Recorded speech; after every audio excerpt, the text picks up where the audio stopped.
ব্যাংকের এফডি কি আপনার ভবিষ্যতের একমাত্র ভরসা? দিন দিন কমছে ব্যাংকের ফিক্সড ডিপোজিটের সুদের হার। তাই অনেকের মনেই প্রশ্ন, শুধু ফিক্সড ডিপোজিট বা রেকারিং ডিপোজিটের উপর নির্ভর করে কি গড়ে উঠবে আর্থিক ভবিষ্যৎ, নাকি মিউচুয়াল ফান্ড হতে পারে আরও ভালো বিকল্প?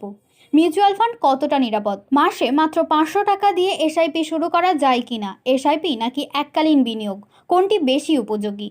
অল্প বয়সে শুরু করলে কি সুবিধা? অবসরের পরেও কি নিয়মিত মাসিক আয়ের সুযোগ রয়েছে? সন্তানের ভবিষ্যতের জন্য কিভাবে আজ থেকেই পরিকল্পনা করবেন? দীর্ঘমেয়াদে ফিক্সড ডিপোজিট নাকি মিউচুয়াল ফান্ড, কোনটিতে বেশি লাভের সম্ভাবনা? আর সত্যি কি মিউচুয়াল ফান্ডে টাকা ডুবে যেতে পারে, নাকি সঠিক পরিকল্পনায় ঝুঁকি অনেকটাই নিয়ন্ত্রণ করা সম্ভব? এই সমস্ত গুরুত্বপূর্ণ প্রশ্নের সহজ, বাস্তবসম্মত ও তথ্যভিত্তিক উত্তর নিয়ে সংবাদ সমালিয়ার বিশেষ আয়োজনে থাকছেন অভিজ্ঞ mutual fund adviser Biswajit Chattaraj. তাই বিনিয়োগের আগে অবশ্যই দেখুন এই বিশেষ সাক্ষাৎকার। দাদা, প্রথমে জিজ্ঞেস করবো, মিউচুয়াল ফান্ড এই বিষয়টা কি? মিউচুয়াল ফান্ড স্টক মার্কেটে ইনভেস্টমেন্ট হয়, এনএসই আর বিএসসিতে। প্রত্যেকটা ফান্ড তার নিজস্ব একটা সত্তা আছে, সেই অনুযায়ী যেমন small cap, mid cap, large cap, সেই সেক্টর অনুযায়ী সেবি গাইডলাইন অনুযায়ী এই টাকাটা ইনভেস্টমেন্ট হয়, ছোটো ছোটো অ্যামাউন্টে ইনভেস্টমেন্ট হয়। এই ডেলি যে স্টক মার্কেটে অনেকে ইনভেস্ট করে, তার সঙ্গে তফাৎটা কি? ডেলি স্টক মার্কেটে আপনি একটা সিঙ্গেল স্টক কেনেন, আর মিউচুয়াল ফান্ড হচ্ছে মিউচুয়ালি ইনভেস্টমেন্ট হয় অনেকগুলো স্টকে আপনার ছোটো টাকাটা, যার ফলে এখানে রিস্ক অনেক কম। আচ্ছা, মিউচুয়াল ফান্ডে কারা কারা বিনিয়োগ করতে পারে? যে কেউ করতে পারে। আচ্ছা, শেয়ার বাজারের সঙ্গে সরাসরি কিছু সম্পর্ক আছে? পুরোটাই সম্পর্ক আছে শেয়ার বাজারের সঙ্গে, কিন্তু শেয়ার বাজারে ইনভেস্টমেন্টটা আপনার বললাম যেটা আগেই, ইন্ডিভিজুয়াল স্টকে ইনভেস্টমেন্ট হয়, তার রিস্কও অনেক বেশি। আর মিউচুয়াল ফান্ডে ইনভেস্টমেন্ট করলে তার রিস্ক প্রোফাইল অনেক কমে যায়, কারণ হচ্ছে যে 30টা বা 40টা বা 50টা স্টকেতে ইনভেস্টমেন্ট হয়, এবং এর জন্য উপরেতে যে ফান্ড ম্যানেজার থাকে, পার্টিকুলার ফান্ড ম্যানেজ করে, তারা এটা দেখাশোনা করে এবং তারা সেটা ওয়েল এডুকেটেড। সরাসরি স্টক মার্কেট থেকে এটা অনেকটা নিরাপদ। অবশ্যই। কোন বয়স থেকে মিউচুয়াল ফান্ডে ইনভেস্ট করা উচিত?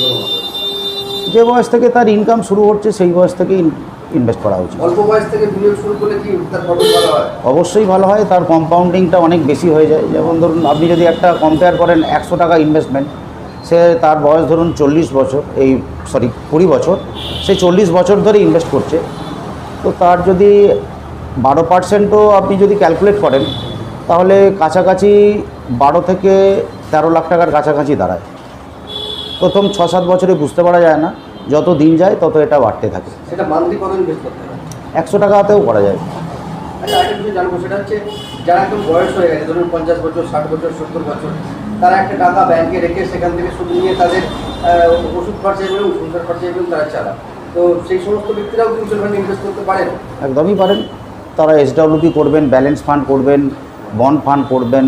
এছাড়াও ব্যাংকে যেমন আপনার ডেট ইনভেস্টমেন্ট হয়, এখানে তো ডেট ইনভেস্টমেন্ট আছে, ডেলি ওয়াইজ আপনি রিটার্ন পাবেন, তবে তার রিটার্নটা অনেক কম। সেটা ধরুন আপনার 5 থেকে 7%-এর মধ্যে ঘোরাঘুরি করে, এবং যত দিনের জন্য আপনি টাকা রাখবেন তত দিনের জন্য ইন্টারেস্ট পাবেন। আপনি ধরুন 7 দিনের জন্য যদি টাকা রাখেন, আপনি 7 দিনেরই ইন্টারেস্ট পাবেন।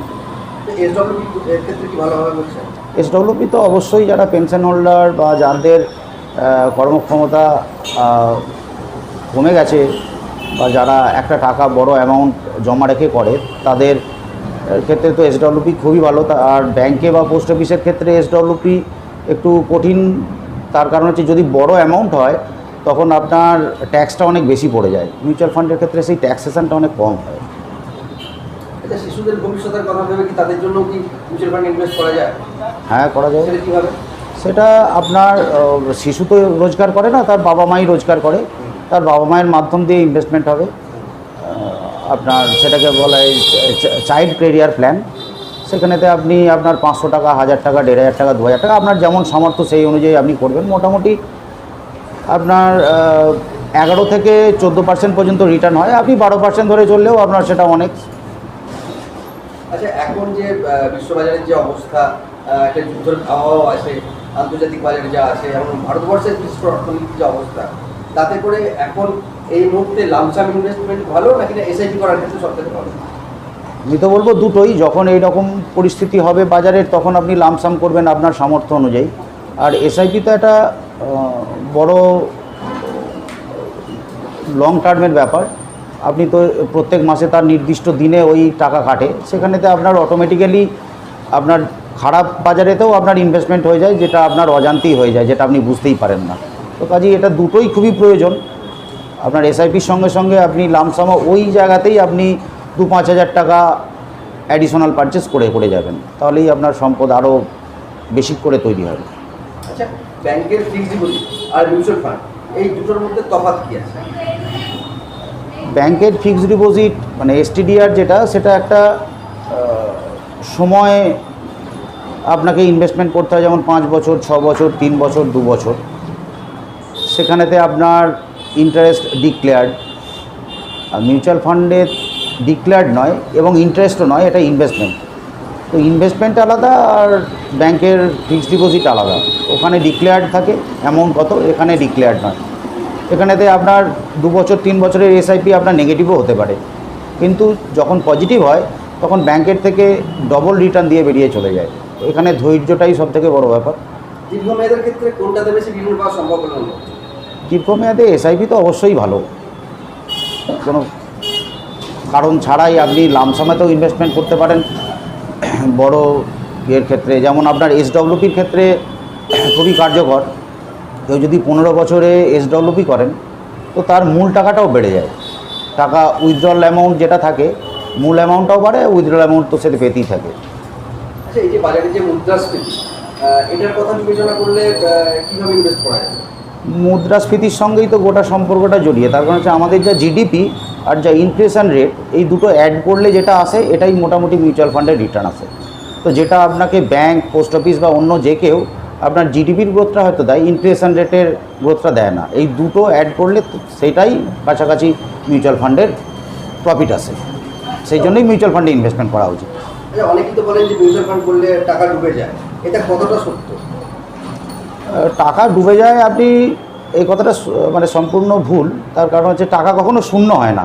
আপনি 10,000 টাকা ইনভেস্টমেন্ট করেছেন, আপনার মার্কেট খারাপ, শর্ট টার্মের ক্ষেত্রে 10,000 টাকাটা 9,000 হলো বা 8,500 হলো, কিন্তু 10,000 টাকা কখনো শূন্য হয় না। অন্যান্য ক্ষেত্রে আগেই যে সমস্ত দেখা গেছে যে অনেক মানি মার্কেট যেটা আমরা বলি, সেখানেতে ইনভেস্ট করে টাকা শূন্য হয়ে গেছে। এখানে টাকা শূন্যর কোনো ব্যাপার নেই। আপনি যে আপনার যদি ক্ষমতা থাকে, আপনি কিছুদিনের জন্য টাকাটা ধরে রাখলেন, পরে দেখলেন আপনার টাকা বেড়ে গেল। তো বেড়ে গিয়ে আমার এমন একটা প্রফিট দাঁড়ালো যেটা আপনার খুব কম সময়ের মধ্যে ডবলেরও বেশি হয়ে গেল। ধরুন আপনার 6 বছরের মধ্যে ডবল হয়ে গেল। আবার 3 বছরের মধ্যে দেখা গেল যে আপনার যে টাকাটা রেখেছেন সেটা কিছু 10% বা 15%, 20% মাইনাস হয়ে গেল। এটা হতে পারে। আচ্ছা, এই যে টাকা কমার যে ব্যাপারটা বলছেন, তো এটা তো একটা ঝুঁকি। তো এই ঝুঁকিটা কীভাবে কমানো যেতে পারে? ঝুঁকি এসআইপির মাধ্যমে ইনভেস্ট করলে ঝুঁকি কমে যায়, এসটিপি করলে এই ঝুঁকি কমে। এসটিপি কি করলো? এসটিপি যেমন এসআইপির ফুল ফর্ম হচ্ছে সিস্টেমেটিক ইনভেস্টমেন্ট প্ল্যান। অনেকেই জানেন না, এসটিপির ফুল ফর্ম হচ্ছে সিস্টেমেটিক ট্রান্সফার প্ল্যান। আপনার একটা টাকার অঙ্ক একটা জায়গায় থাকলো, সেটা লিকুইড বা ডেটে থাকে টাকাটা, সেখানে তো একটা ইন্টারেস্ট পাওয়া যায় 5.5%, 6%-এর মতো সেখানে একটা ইন্টারেস্ট পাওয়া যায়। এবার সেই টাকাটা ধরুন আপনি প্রত্যেক 15 দিন ছাড়া বা প্রত্যেক সপ্তাহে বা প্রত্যেক দিন আপনি ওখান থেকে একটা টাকা ট্রান্সফার করতে পারেন। সেই অ্যামাউন্টটা 2 বছর, 3 বছর, 1 বছর, 6 মাস, 3 মাস যা খুশি হতে পারে। তাহলে আপনার এই বাজারে যে ওঠাপড়াটা হচ্ছে, এতে একটা আপনি একটা অ্যাভারেজিং করে ফেললেন, যার ফলে আপনার কোনো ছোট সময়ের জন্য আপনার টাকাটা খুব বেশি কমে যাবে না। আচ্ছা, আরেকটা বিষয় জানবো, আমাদের মিউচুয়াল ফান্ডের বিষয়ে অনেক সময় আমরা শুনেছি বা শেয়ার মার্কেটও শুনেছি, equity fund, debt fund, hybrid fund, index fund, এই বিষয়গুলো একটু কিছু সংক্ষেপে বলেন।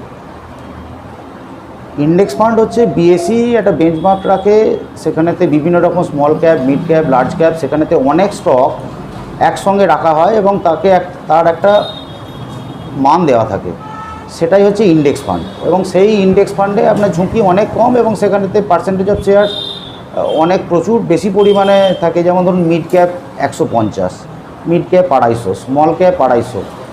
তো এখানেতে আপনার এসআইপিও থাকে, এখানে জেনারেল ইনভেস্টমেন্ট থাকে, ওয়ান টাইম থাকে। সেখানেতে আপনার কোনো পার্টিকুলার স্টকে ইনভেস্টমেন্ট হয় না, ইন্ডেক্স ফান্ডে ইনভেস্টমেন্ট হয়। সেখানে ঝুঁকি অনেক কম থাকে তুলনামূলক আপনার ইকুইটি ফান্ডের থেকে। কিন্তু ইকুইটিতে আমরা বেশি করতে বলি, তার কারণ হচ্ছে ইকুইটিতে যেমন রিস্কও একটু বেশি, আপনার প্রফিটও বেশি, ঝুঁকিও যেমন বেশি থাকে, প্রফিটও বেশি থাকে। আর হাইব্রিড ফান্ড? হাইব্রিড ফান্ড হচ্ছে আপনার ডেট, মানে যেটা আপনার আমরা যেটা ভালোভাবে বুঝতে পারবো, সেটা হচ্ছে পোস্ট অফিস বা ব্যাংকে যে টাকা রেখে যেটা ডিক্লেয়ার্ড ইন্টারেস্ট হয় সেটাকে ডেট বলা হয়, তার সঙ্গে কিছু ইকুইটিও দেওয়া থাকে আর কি। এটা ফান্ড ম্যানেজার ঠিক করে কোন ফান্ড আপনি করছেন, তাতে কত পার্সেন্ট ইকুইটি আছে, কত পার্সেন্ট ডেট আছে। অন্য ফান্ডের থেকে অনেকটা সিকিউর ফান্ড। অন্য ফান্ডের থেকে আপনার যেমন আপনার ওখানেতে সিকিউরিটিও বেশি, সেরকম আপনার রিটার্নও একটু কম। ইএলএসএস কি এবং এটা কর ক্ষেত্রে কতটা সাশ্রয়? ইএলএসএস তো এখন সবাই নিউ রিজিমে চলে যাচ্ছে। আগে যখন 80C ছিল ট্যাক্স ডিডাকশানে, তো 1.5 লাখ টাকা পর্যন্ত যখন ছাড় দেওয়া হতো, এখনও দেওয়া আছে ওল্ড রিজিম যেটাকে বলা হয় ট্যাক্সেশনের, সেখানেতে 80C স্কিমেতে আপনার 1.5 লাখ টাকা, 0 থেকে 1.5 লাখ টাকা পর্যন্ত ছাড় পাওয়া যেত ইএলএসএস স্কিমে। ম্যাক্সিমামই লার্জ ক্যাপ ওরিয়েন্টেড ফান্ড, এতে ইনভেস্টমেন্ট হয়। তার সময়সীমা আছে, লক ইন পিরিয়ড ছিল 3 বছর। অন্যান্য ক্ষেত্রে আপনার ব্যাংক, পোস্ট অফিস বা যে কোনো জায়গায় লক ইন পিরিয়ড থাকে 5 ইয়ার্স, 5 বছর। মিউচুয়াল ফান্ডের ক্ষেত্রে 3 বছরের লক ইন, তারপরে টাকা তোলা যায়। আচ্ছা, মিউচুয়াল ফান্ডের ক্ষেত্রে এখন যে মার্কেটে পরিস্থিতি, তাতে করে বিনিয়োগ যেভাবে মানুষ করবে আর কি, সাধারণ মানুষ যে বিনিয়োগ করবে, তাতে কতদিনের জন্য বিনিয়োগ করা উচিত বলে মনে করে, বা কত বছরের জন্য? লং টার্মের এরকম কোনো নেই, নির্দিষ্ট সময়সীমা নেই, কারণ এখানেতে আপনি যত বেশি দিন টাকা রাখবেন ততই আপনার সম্পদ বাড়বে। এখানেতে আমরা সাধারণত বলি 5 থেকে 7 বছর, যত বেশি দিন রাখবেন আপনার সম্পদ শেষের দিকে গিয়ে ওটা বাড়তে থাকে, তখন আর আপনি নিজেই বুঝতে পারবেন যে এটা রাখলে ভালো, আমাদেরকে আর বলতে হয় না। আচ্ছা, মাঝে যদি কেউ টাকার প্রয়োজন হয়, টাকা তুলতে পারবে? টাকা পার্সিয়াল উইথড্র হয়, পার্সিয়াল উইথড্রতে কোনো অসুবিধেই নেই। মিউচুয়াল ফান্ডে তুমি যারা ইনভেস্ট করলো, করার পর সেখান থেকে প্রফিট এলো, সেটা কি ট্যাক্স ফ্রি না ট্যাক্স দিতে হবে? না, আগে ছিল ট্যাক্স ফ্রি, এরকম ট্যাক্সের কোনো বার থাকেনি। এই কিছুদিন হলো আপনার লং টার্মে 1,25,000 টাকা পর্যন্ত প্রফিটের ট্যাক্স ফ্রি, বাকি টাকাটার উপরে 12.5% ট্যাক্স পে করতে হয়, এটা লং টার্মের ক্ষেত্রে। আর শর্ট টার্মের ক্ষেত্রে আপনাকে 20% পে করতে হয়, সেটা সমস্ত কিছুতেই। এসআইপির ক্ষেত্রেও তাই? সমস্ত কিছু। এসআইপি বলে কিছু নেই, আপনার মানে টাকা যখন আপনি তুলছেন, একটা টাকা যেটা অ্যাকুমুলেট হয়ে প্রফিট সহ এসেছে, সেখান থেকে আপনি ইউনিট হিসেবে বিক্রি করছেন, সেখানে যেটা প্রফিট হলো সেটাই। কত পার্সেন্ট দিতে হয়? লং টার্মে 12.5%, শর্ট টার্মে 20%। শর্ট টার্ম মানে 365 দিনের মধ্যে। মানে ওই টাকাটা কেটে কি টাকাটা না, টাকা আপনাকে পে করতে হবে আইটি রিটার্নে। IT return. আচ্ছা, দেখা যায় এখন সোশ্যাল মিডিয়াতে অনেকে দেখা যায় বিনিয়োগের পরামর্শ দিচ্ছেন, হঠাৎ করে বড় একটা অ্যামাউন্টের বিনিয়োগ হয়ে যাবে এবং একটা ভালো রিটার্ন আসবে, তো এইগুলো মানুষকে কতটা প্রভাবিত করতে পারে এবং এর ক্ষতিকারক কতটা হতে পারে? এখানে তো প্রভাবিত হয়ই, কারণ আপনার বিভিন্ন রকম ন্যাশনালাইজ যে সমস্ত অ্যাপ আছে, তাতে একটা সিএজিআর দেখানো হয় সমস্ত ক্ষেত্রেই। ওখানে দেখানো হয় যে আপনার লাস্ট 3 মাসের রিটার্ন বা লাস্ট 6 মাসের রিটার্ন, 1 বছরের রিটার্ন, এগুলো দেখা হয়। এতে অনেক মানুষ ঠকছে, প্রভাবিত হচ্ছে। প্রকৃত সত্য জানতে হলে যে কোনো আমার মতো ডিস্ট্রিবিউটার বা কোনো এএমসির সঙ্গে যোগাযোগ করলে তারা আপনাকে বলতে পারবেন। আলটিমেট আপনি যখন 5 বছর বা 7 বছর বাদে গিয়ে দেখবেন আপনার ওই 12-13%, 14%ই রিটার্ন হচ্ছে। কিছু কিছু এক্সেপশনাল কেস আছে যেখানে 16%, 20% পর্যন্ত রিটার্ন আছে, কিন্তু আমরা 12-13%ই বলি। তারপর হচ্ছে এটাই আপনি পেয়ে থাকেন বা পান ম্যাক্সিমাম ক্ষেত্রেই। কোনো একটা দুটো ফান্ডে এক্সেপশনাল রিটার্ন হয়ে যায়। আর যারা ইনভেস্টার আছেন বা সাধারণ মানুষ আছেন, ইনভেস্টারদের যারা আছেন, তারা অ্যাডভাইজারদের খুঁজবেন কীভাবে? অ্যাডভাইজারদের খোঁজার অনেক রাস্তা আছে। আপনার এমপি ওয়েবসাইট থেকে খুঁজতে পারেন, AMFI, যেটা দেখবেন ওই টিভিতে বিজ্ঞাপন দেয় খেলা টেলার সময়তে, মিউচুয়াল ফান্ড সেই হয়। এমপি ওয়েবসাইট থেকে পেতে পারেন, গুগলে সার্চ করে দেখতে পারেন, বা যে কোনো এএমসিকে ফোন করলে তারা আপনাকে বলে দিতে পারে। যারা অ্যাডভাইজার দেন তারা কি সবাই সেবি রেজিস্টার্ড কি হয়?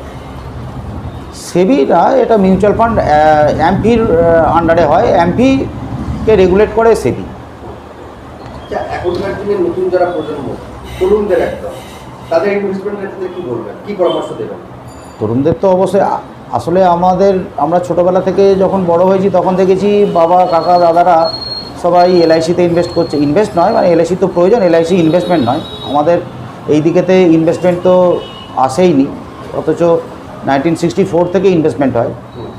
আমাদের এদিকে পোস্ট অফিস, ব্যাংক, এলআইসি এগুলোই বেশি চলেছে, কারণ আমরা ওদের দেখেই ইন্সপায়ার্ড হই, বাবা কাকাদের দেখেই, কারণ তারা করেনি। এখন নতুন জেনারেশান অনেকেই ইন্টারেস্টেড হচ্ছেন এবং করছে না। এবং তার মধ্যে আমার এতদিনের অভিজ্ঞতাতে আমার একজন পরিচিত, সে MBA করেছে ফাইন্যান্স থেকে, দিয়ে সে ফাইন্যান্সে মিউচুয়াল ফান্ডে চাকরিও করেছে। চাকরি করার পরে তার বাবার বড় ব্যবসা আরামবাগে, সে আমার কাছে ইনভেস্টমেন্ট করেছে। মিউচুয়াল ফান্ডে চাকরি করবার পরে, MBA ফিন্যান্স করবার পরে আরেকজন আছে, এখন এখানেই পড়ে, ইঞ্জিনিয়ারিং পড়ছে। এরা ইনভেস্টমেন্ট করছে না? হ্যাঁ, ইনভেস্টমেন্ট করছে, কম বয়স, 21 বছর বয়স, 1000 টাকা SIP আছে, আরও অনেকে আছে এরকম যারা কম দিয়েতে পড়ে। আচ্ছা, আরেকটা বিষয় হচ্ছে আপনার মিউচুয়াল ফান্ডে শুনেছি একটা ডাইরেক্ট ইনভেস্টমেন্ট হয় আর একটা রেগুলার ইনভেস্টমেন্ট। তো এই ডাইরেক্ট ইনভেস্টমেন্ট আর রেগুলার ইনভেস্টমেন্ট এই দুটোর মধ্যে তফাৎ কি এবং সুবিধা কি? ডাইরেক্ট ইনভেস্টমেন্টে আপনার টাকা বা আপনার স্কিম আপনাকে নিজেকেই ম্যানেজ করতে হবে। আর রেগুলার ইনভেস্টমেন্ট মানে আমার মতো যে কেউ, আপনার ব্যাংক বা যে কোনো আর্থিক প্রতিষ্ঠান যারা মিউচুয়াল ফান্ড করে দেয়, আমি বা আমার মতো আরও যারা ইন্ডিপেন্ডেন্ট অ্যাডভাইজার, তাদের কাছে ইনভেস্টমেন্ট করলে তাদেরটা রেগুলার হয়। সেখানেতে আমরা একটা ছোটো রেমুনারেশন পাই, সেটা নেগলিজেবল অ্যামাউন্ট, কিন্তু তাতেও মানুষের একটা ধারণা আছে যে ডাইরেক্ট করব, কিন্তু তাদেরকে তো সঠিক পথটা তারা নিজেরা বুঝে উঠতে পারে না, নাহলে তো ফান্ড নির্বাচনও করতে পারে না। সেই জন্যই সেক্ষেত্রে তাদের ক্ষেত্রে একটা সমস্যা, নিজের কেউ যদি জানেন, পড়াশোনা করেন, সে করতেই পারেন, কোনো অসুবিধা নেই তাতে। একদম দাদা, শেষ প্রশ্ন করবো, বর্তমানে যা শেয়ার মার্কেটের অবস্থা বা আন্তর্জাতিক মার্কেটের যে অবস্থা, তাতে করে মিউচুয়াল ফান্ডে লামসাম বা SIP ইনভেস্টমেন্টের ক্ষেত্রে কোন কোন ফান্ডে ইনভেস্টমেন্ট করা ভালো? যদি টপ 5টা ফান্ড বলা হয়, এটা আমি একটু সাজেশন করি। প্রথমেই আপনার large cap, mid cap, small cap, large and mid cap, balance fund, এই প্রত্যেকটাই করা উচিত। যেমন একটা ফুলের সাজিতে বিভিন্ন রকম ফুল দিয়েই পুজো করা হয়, সেরকম একটা সাজিতে সমস্ত রকমই রাখতে হবে আপনাকে ফান্ড। এগুলো কি করা কি নিরাপদ হবে? নিরাপদ তো আপনি 5 বছর 6 বছর করলে আপনার এমনি নিরাপদ। প্রথম 2-3 বছরের ক্ষেত্রে মার্কেট এরকম ক্র্যাশ করে গেলে কখনো কখনো নেগেটিভ হয়ে যায়, এটাতে চিন্তা করবার মতো কিছু নেই। কত পার্সেন্ট রিটার্ন আসতে পারে? রিটার্ন আপনার নিচের দিকে সাধারণত যতটা মার্কেট নেমে যায়, যখন উপরের দিকে ওঠে ঠিক ততটাই বাউন্স ব্যাক করে, ডবল রিটার্ন এসে যায়। না, তাদের যে হিস্ট্রি আছে, যে ফান্ডগুলো বললেন, এদের রিটার্নের পার্সেন্টেজ কী হবে? এদের রিটার্ন পার্সেন্টেজ তো লেখা কিছু নেই, যারা পেয়ে এসেছে আপনাকে বললাম তো 12 থেকে 20% পর্যন্ত রিটার্ন জেনারেট করে, এক একটা স্কিমে এক এক রকম। যেমন ব্যালেন্স ফান্ড আপনার যেটা বললেন ডেট এবং ইকুইটি ওরিয়েন্টেড, 50-50, 60-40, সেক্ষেত্রে আপনার তার পার্সেন্টেজ একটু কম, ধরুন 11%, 12%।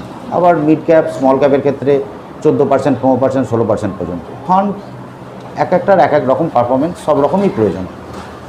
অ্যাডভাইজারের কাছে এলে তিনি যিনি ইনভেস্টর আছেন তার অবস্থা বুঝে তিনি সেভাবে ফান্ড ম্যানেজ অবশ্যই এতে অনেক কিছু দেখা হয়, আপনার ইনভেস্টারের এজ কত, তিনি কত রোজগার করেন, কোথায় কি আছে, আপনার টার্ম প্ল্যান আছে কিনা, LIC করেছেন কিনা, মেডিক্লেম আছে কিনা, এগুলোও দেখতে হয় সঙ্গে। শুধু তো মিউচুয়াল ফান্ডে করে ফেললে হবে না।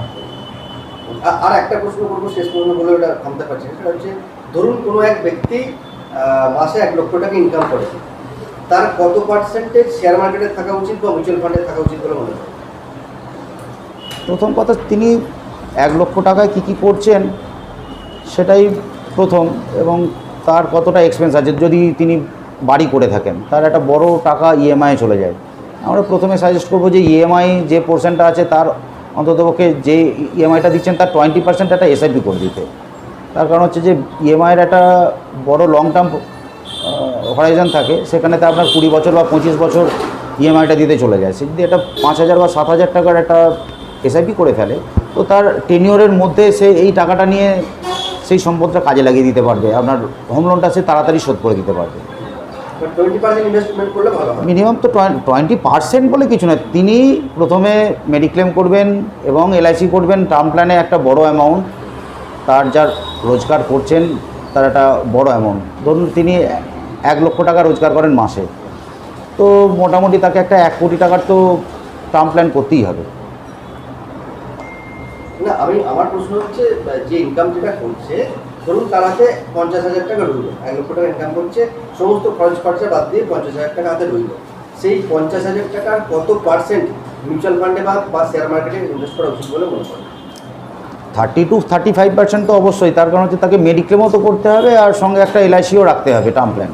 যেটা বড় দুর্ঘটনা বা অন্য কোনো কিছু ক্ষেত্রে মিউচুয়াল ফান্ড তো আর LIC দেয় না, LICকে তো করতেই হবে, LIC বাদ দিয়ে কিছু হবে না, LICকে আপনাকে রাখতে হবে। তার কারণ ছেলেটির বয়স যদি কম হয়, তার যদি 1 লক্ষ টাকা বেতন হয়, তার ডেট ইনকাম এবং ইকুইটি ইনকাম দুটো মিলিয়ে তার 1 লক্ষ টাকার মতো জায়গায় রাখতে হবে। সেই জন্য তাকে একটি টার্ম প্ল্যান করতে হবে যেটা তার রিস্ক কভার করছে অন্ততপক্ষে 65 বছর পর্যন্ত।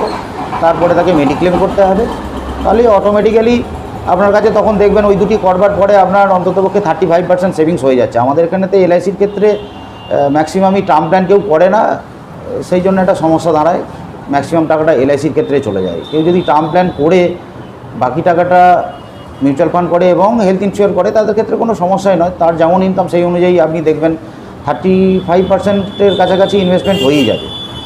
অসংখ্য ধন্যবাদ দাদা আমাদের সহযোগের জন্য। আপনার নাম এবং পরিচয়? আমার নাম বিশ্বজিৎ চট্টরাজ। আমি এই মিউচুয়াল ফান্ড এবং সঙ্গে জিআইসিও করি ইউনাইটেড ইন্ডিয়ায়, করছি প্রায় 20 বছরের কাছাকাছি মিউচুয়াল ফান্ড করছি, 16 বছরের মতো অ্যাডভাইসার। অত্যাধুনিক সুসজ্জিত লজ সানা লজ আরামবাগের চন্দ্রবান হাই স্কুল ও পুরসুরার দিগুড়িঘাটের মধ্যবর্তী লঘু চকের মনোরম প্রাকৃতিক পরিবেশে গড়ে উঠেছে এই অনন্য ঠিকানা।